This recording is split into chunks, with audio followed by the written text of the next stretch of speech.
Hello and welcome to another episode of Laptop Retrospective. And today I have a box.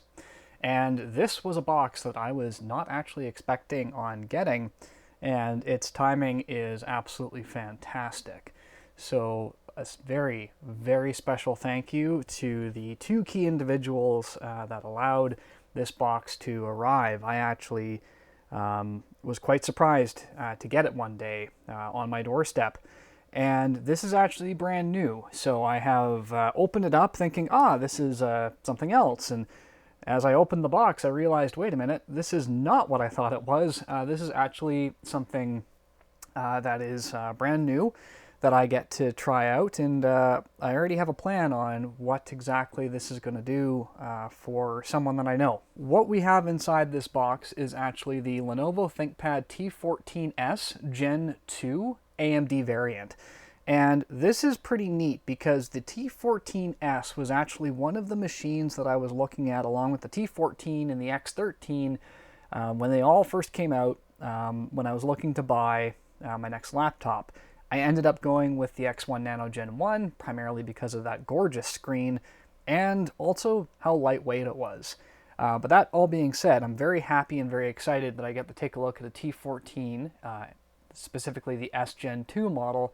Let's go ahead and unpack the box and I will show you what comes inside. All right, and here's what comes inside. We have a recyclable envelope that has some instructions, and you'll note that the instructions are for the T14S Gen 2 and the X13 Gen 2, and that's because they share pretty much the same form factor in some of the ports. So you get this really great fold-out card that talks about some of the accessories and how you use it, how to power it on, all the ports, and then some regulatory information and goodies like that. So all of this is in either recyclable packaging or packaging that has been repurposed, which is pretty slick. Over here in this little box is where we will find our accessories, and in this case it is the power brick. So we have a 65 watt-hour USB Type-C style charger, all ready for our use. And then of course we have the machine itself, and if it is brand new, the security seal is still in place. So let's go ahead and open up that security seal and pull this brand new laptop out and see what it's like.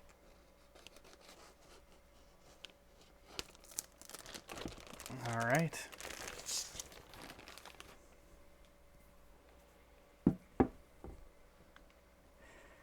And there we are.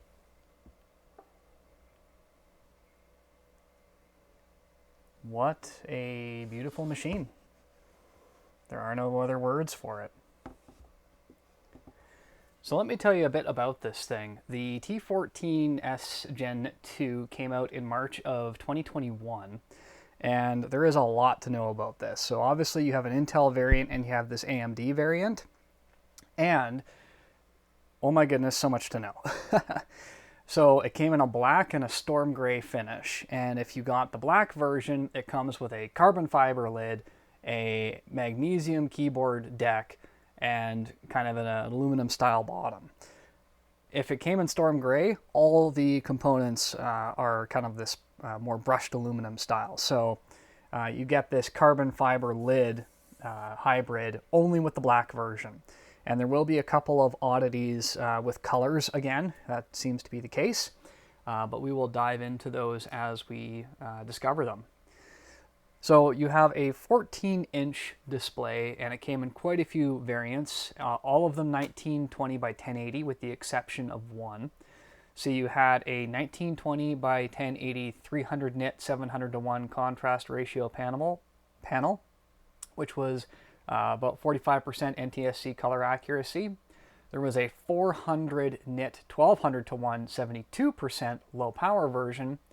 There was a 300 nit touch 700 to 1 45% NTSC. And then you also had a touch 500 nits, I believe, which was a 1000 to 1 72%, and it also had a privacy screen option as well. And then there was also a 3840 by 2166 500 nit 1500 to 1 contrast ratio, which was 100% Adobe RGB color accurate. So that would be the screen to go for if color accuracy is your jam. Telling these apart is going to be tricky unless the seller knows exactly which panel was ordered in it. Even when I looked this up just with the serial number, it just tells me that it's a Full HD 1080p panel. It doesn't explicitly tell me which one it is. In terms of CPUs, we've got Ryzen's. We got a Ryzen 3 Pro 5450U. We have a Ryzen 5 5600. We have a Ryzen 5 Pro 5650U, which this one is. And we have a 7 5800 and then a 7 Pro 5850U.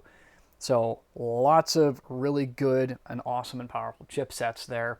All of them are running AMD Radeon GPUs, which is DirectX 12 capable, and they can drive 4 displays, including the one that comes with the unit itself. RAM with these is soldered on, so it's 8, 16, or 32 gigs of low-power DDR4 4266 megahertz, and this one is a 16 gig variant, I believe. You have one M.2 2280 NVMe slot on the inside for storage. You have about 5 Wi-Fi cards, 4 4G LTE, 5G WAN cards if the machine is equipped with it. And it's pretty easy to tell because it'll have a nano SIM card slot. We'll talk about that in a second. All of this is being driven by a 57 watt-hour battery, which supports rapid charge, which means 80% of that battery can be restored on its charger in less than 1 hour. Now, there are a lot of options on these devices to be aware of. So let's dive into all of them. Smart card reader, optional. NFC, optional. Backlit keyboard, optional. Unless it's the silver version. The silver versions apparently only came with backlit keyboards. Fingerprint readers, optional. A nano SIM card slot obviously would be optional. And the web camera, interestingly, has essentially 4 different options. You could either not have it. You could have a standard 720p webcam with the Think Shutter, which this one is up here. And if you don't know anything about the Think Shutter and you want to know more, it's this little slit at the top that essentially allows a physical cover to go over your web camera for privacy. And to learn more about that, check this video out over here. You can get the 720p with IR Windows Hello camera, and you can get a Full HD 1080p camera, which is amazing that you can get that on the Gen 2s. To me, I would be really tempted to go with that because that 1080p camera does make a pretty significant difference in your web conferencing experience. So let's tour some of the ports and features of this thing. It is really nice to see that we actually have a speaker grill of upward firing speakers rather than downward firing. That's a really nice little touch. That means we might actually get some good sound. We do have a gorgeously large and smooth Mylar covered trackpad with some dedicated trackpad buttons which have some nice solid clicks. And of course a beautiful ThinkPad keyboard that has plenty of key travel even for the most discerning connoisseurs. If we close the device and take a look at some of the ports, on the left-hand side, we do have the USB Type-C port that's designed for power and charging, and that is USB 3.2 Gen 2. We have the kind of the dock connector here, which hides another USB Type-C port as well as the proprietary network port, HDMI 2.0, USB 3.2 Gen 1, and a headphone microphone combo jack. The back and front don't contain anything, although if it did have a nano SIM slot, that's usually where you find it is on the back these days. And then over here we have the smart card reader slot if it was equipped, another USB always on, same generation as the previous, nice big exhaust, and then a Kensington lock slot. I haven't even turned this thing on, and we will turn it over. And I will point out to you that the emergency reset slot or button can be accessed through here. So if the manual calls for you to do that, that's where you just give that thing a little bit of a poke. We can see some proud branding of the magnesium chassis located over here. And this is kind of weird because this might be the first brand new laptop that I have opened before I've even turned it on. So let's just go ahead and undo all of these screws for the possibly very first time. And we just need to spin them until they go thunk. We'll get our handy dandy plastic pry tool.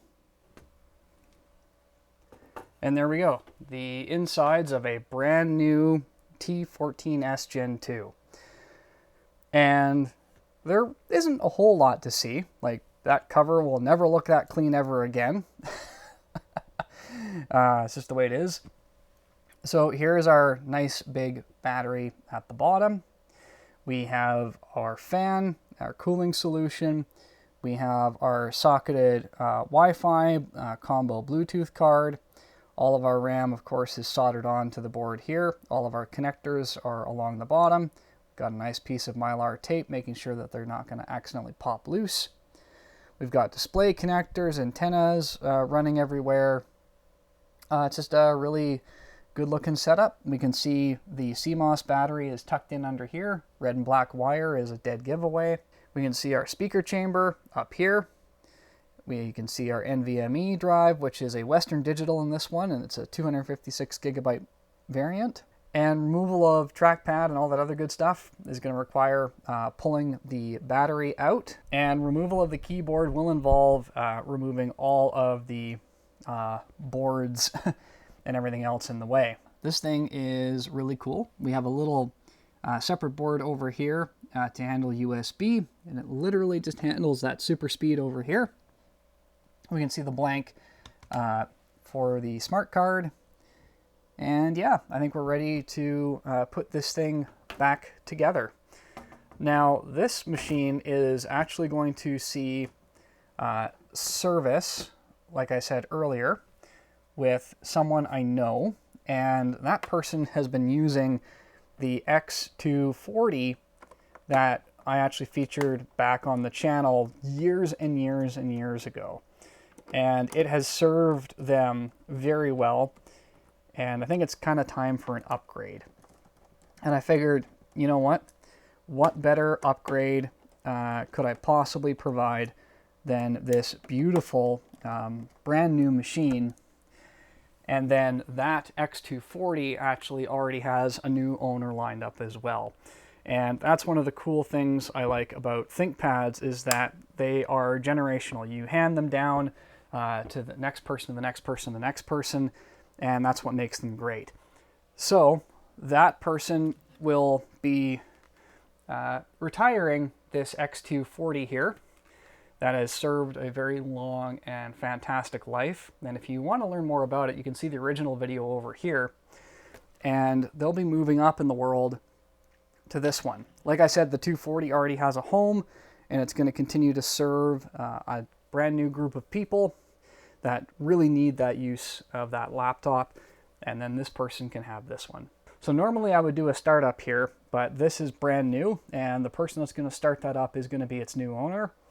And what I hope to do is perhaps do a follow-up video where they will talk a little bit about, or I will get and communicate to you their experience from making the move from the X240 to this, because I think that's going to be one heck of a jump. At any rate, I want to thank those individuals that got this machine into my hands. You know who you are. And thank you for making that all possible. And if you have any questions, make sure you put them in the comment sections down below, so I can also pick the brain of the person that will be daily driving this guy. And once again, thank you so much for watching. I'll leave all the YouTube stuff over here for you to consider if you want to follow the channel, and I will see you next time.